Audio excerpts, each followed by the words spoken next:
Hello bachcho, let us read this question. The question says find the vector equation of the plane through the point 3i cap plus 4j cap minus k cap and parallel to the plane r vector dot 2i cap minus 3j cap plus 5k cap plus 5 equal to 0.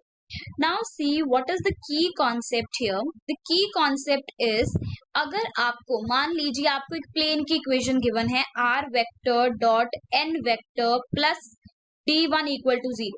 Let suppose ये आपको एक plane की equation given है. Then आपको पता होना चाहिए that equation अगर आप किसी भी प्लेन की इक्वेशन फाइंड आउट करना चाहते हैं of any plane parallel to, let suppose ये P1 प्लेन है पैरेलल टू P1, तो कोई भी प्लेन जो कि P1 के पैरेलल होगा उसकी इक्वेशन क्या होगी, r vector dot n vector plus d2 equal to 0. मतलब आपके पास जो नॉर्मल वेक्टर है P1 प्लेन का और वो प्लेन जो कि P1 के पैरेलल है उनके नॉर्मल वेक्टर सेम रहेंगे. क्लियर?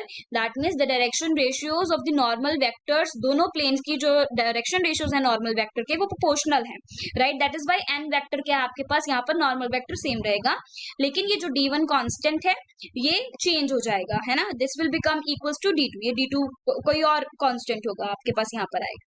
क्लियर?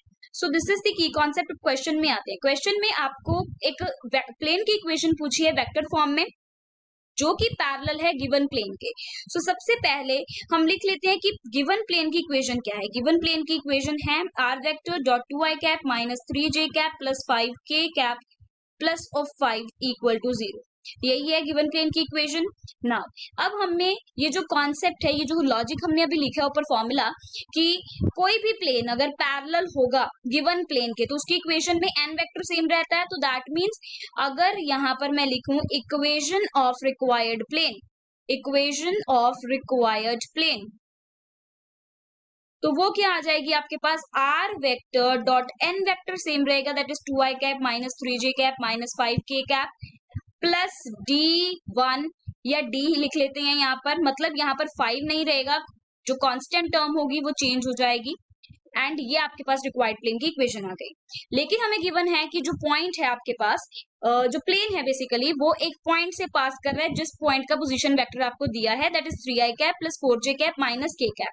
मतलब वो पॉइंट क्या है एक्चुअली आपके पास, लेट सपोज वो a पॉइंट है तो वो पॉइंट के कोऑर्डिनेट्स क्या होंगे आपके पास 3 4 माइनस 1 पोजीशन वेक्टर क्योंकि हमें गिवन है, राइट? सो ये पॉइंट जो है ये इस प्लेन पे लाई कर रहा है, राइट? तो अगर इस प्लेन पे लाई कर रहा है तो इसकी इक्वेशन को सेटिस्फाई करेगा. दैट मीन्स हमें पता है जो हमारे पास r वेक्टर होता है वो क्या होता है x i cap plus y j cap plus z k cap, यही होता है.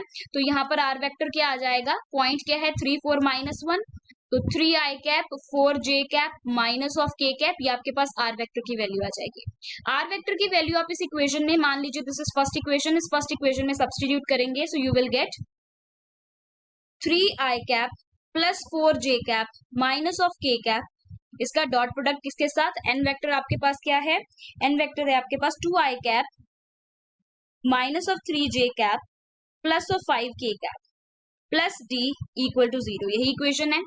हमने क्या किया, r वेक्टर की वैल्यू को हमने इन फर्स्ट इक्वेशन सब्स्टिट्यूट कर दिया.